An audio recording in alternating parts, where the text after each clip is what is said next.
Good morning dear all. This class we are going to discuss about how to verify the Ohm's law practically. For that purpose, for example, the given ohm is 1 kilo ohm. It is a theoretical value. How this resistance value is 1 by practical way. For that we are drawing the circuit diagram. Actually, the apparatus required are first the RPS, regulated power supply. So the battery is drawing like this way. This is a symbol of the battery. This voltage is 0 to 30 voltage. It is a 30 voltage variable regulated power supply. In order to indicate it is a variable one, you have to draw this arrow mark. Then this is a plus terminal of the battery, this is a minus terminal of the battery. Then in the plus terminal of the battery, I am going to connect the 1 kilo ohm resistor. Then you know the Ohm's law.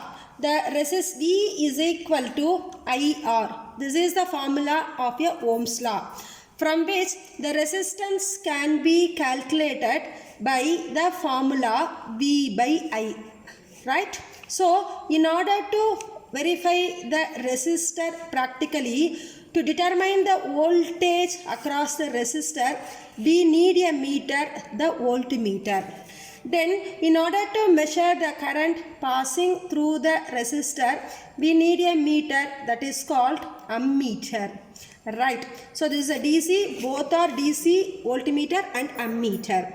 Generally, the current is passing through the coil. Therefore, the ammeter should be connected in series with a resistor. So this is a symbol of the ammeter. It is having plus and minus terminal. This is the DC ammeter having a straight line under this. Then the negative of the ammeter is connected to the negative of the power supply, in which the circuit will be closed. Then how to connect the voltmeter? We have to measure the voltage across the conductor. Therefore, always the voltmeter should be connected in parallel with the voltmeter. Right. Resistor. So this is the plus terminal of the voltmeter. This is the negative terminal of the voltmeter. So the voltmeter range can be vary from 0 to 30 volts. So we will have some 0 to 15 volts variation we will have. Then how to calculate the range of the ammeter? Let us assume I am giving the maximum value V equal to 15 volts. And I am using the resistance here is 1000 ohms, that is 1 kilo ohm. Then what is the value of I? I is nothing but V divided by R, that is 15 by 1000. So 15 divided by 1000 equal to 0.015, that is 15 milliamps. So the ammeter range for the maximum of 15 volts, we have 15 milliamps. So we will have some 0 to 15 or 0 to 30 milliamps. In this manner, the range is calculated. Right.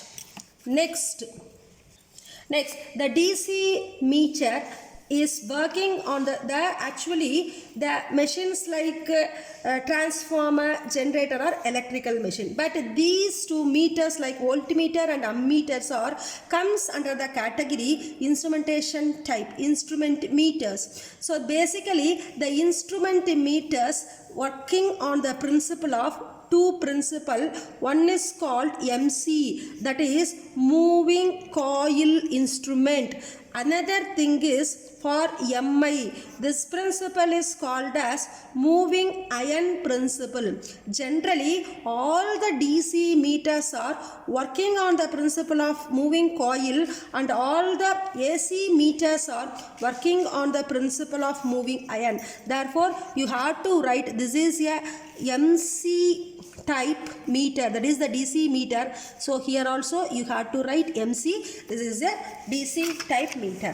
Then what is the tabulation for this thing is used. For example, so serial number, then a voltage. Then what is the current we had to measure? Let's assume we are having 3 voltage range for this. First I have to set the 5 voltage, then second I have to set 10 voltage, then third I have to set 15 voltage. What is the current for this? For that, now I am going to construct a circuit using the breadboard. So first you have to connect 2 wires in the power supply like this.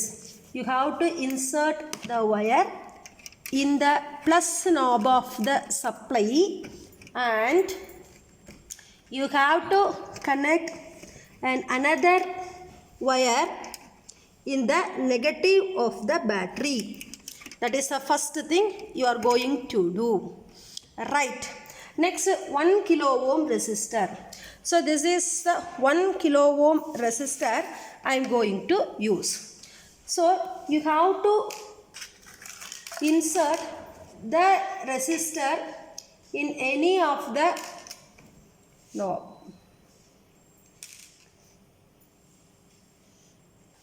This is a 1 kilo ohm resistor we are going to use for the practical verification.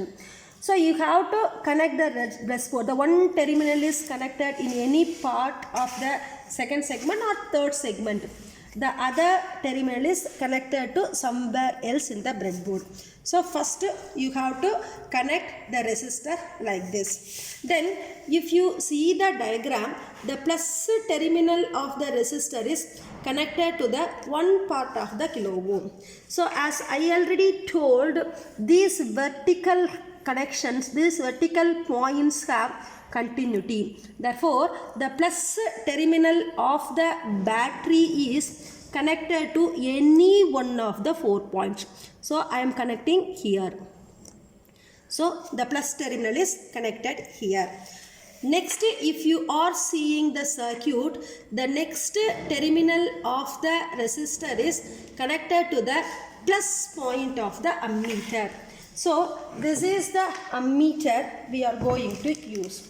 So while taking the reading, the ammeter or voltmeter, whatever it may be, it should be kept like this horizontal position, not in the vertical position.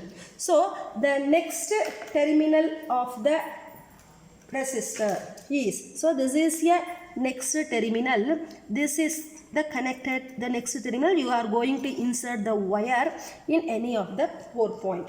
Then this is connected to the plus terminal of the ammeter.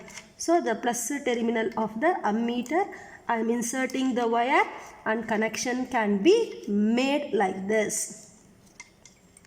So you have to connect like this. Tightly you have to connect. Next, the negative part of the ammeter is connected to the negative terminal of the battery. So I am having the maximum range is 0 to 30. Here I am 0 to 50 is there. So I am connecting the 0 to 50 position is connected to the negative of the battery.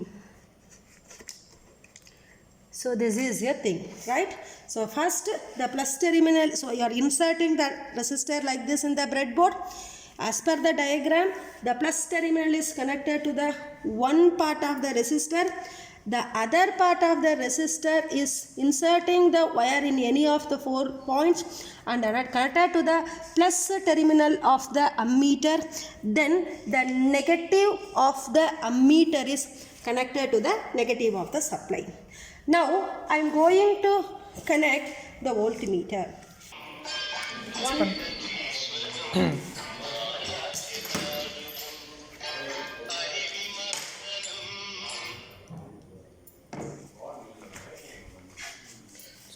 So V is equal to 1.1. So we can take it as 1.06. 1.06 voltage. So the current reading I, if you see the thing, so I am having 19 milliamperes. So 19 divided by 2, 9.5 milliamperes. Therefore, the resistance is equal to 1.06 divided by 9.5. So by using that is 9.5 milliamperes, that is 10 power minus 3. Therefore 1.06 divided by 9.5 means, so into 10 power minus 3, so it is 1.11. So this is 1.11 kilo ohms. That is into 10 power 3. 0.111 into 10 power 3 means we will have 1.1 kilo ohm. In this way, the Ohm's law can be verified practically. Thank you.